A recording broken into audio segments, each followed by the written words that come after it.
So hi, I'm Katie. I'm a Power Systems Engineer Hire Apprentice here at NESO. I'm in the Electricity Networks Design and Deliverability team. Yes, my name's Jay. I'm an apprentice within the Network Design Solutions team in the Electrical Network Design and Development. I'm currently working on different tools and interfaces that can help the team when they're planning projects, and also learning to model the next round of wind farm projects.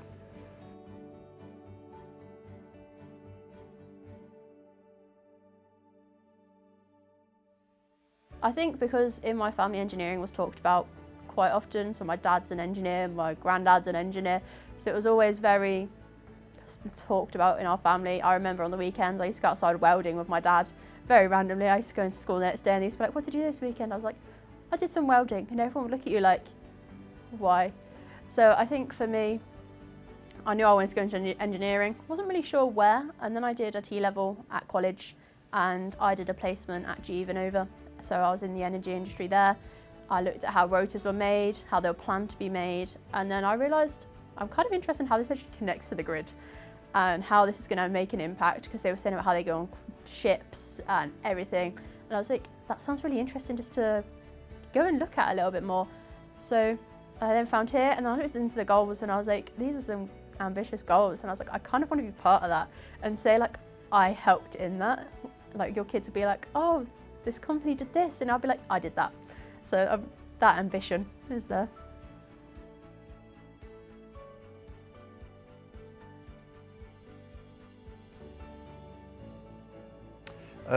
So I've definitely developed more analytical skills, something that was necessary because on one of my current projects, it's handling a lot of data and trying to mould that into a more usable form. I'd definitely say I've improved on group speaking skills. So something when I initially started the apprenticeship I was quite concerned about, was speaking in front of a huge group of people. And I'd probably say time management. There's an awful lot sort of thrown at you at once and you need to be able to delegate certain amounts of time to certain things to make sure everything gets done on time.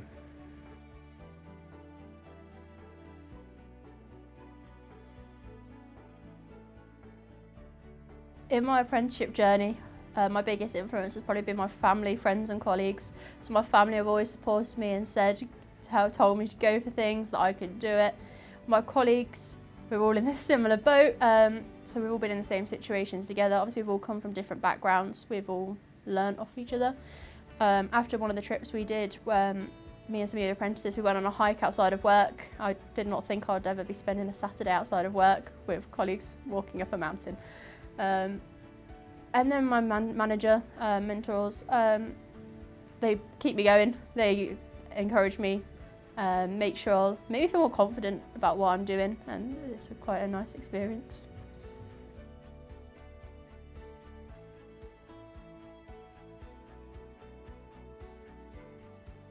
I've just sort of wrapped up an interface that I'm working on to sort of help the team with their planning activities going forward, called the capacity analysis tool.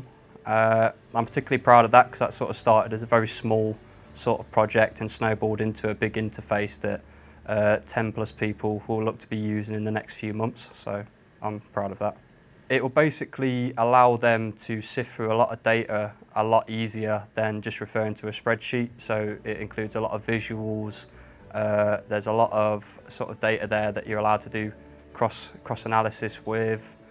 Informs you whether there's enough capacity at particular substations, etc.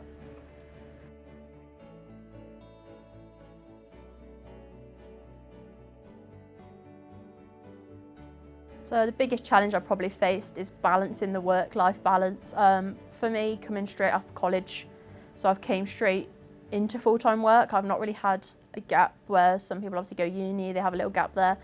They get used to things like this. Obviously I haven't, I've come straight in, so just trying to balance that work-life balance, like ensuring the college work's handed in, the team work's also being completed alongside, making sure everything's done in one hit. So yeah, it's probably the biggest challenge, is just making sure everything comes together and you follow those deadlines. So like organisation skills, you learn a lot about how unorganised you are at the first couple of months, and then you're like, okay, I really need to get on top of that.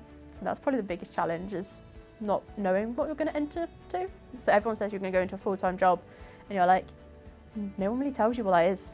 So it is very much a challenge.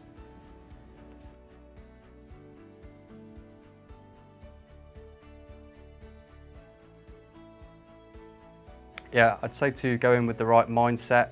It's a great opportunity to expand your knowledge and development, earn a decent wage and network with experienced engineers who have been in the field for a long period of time.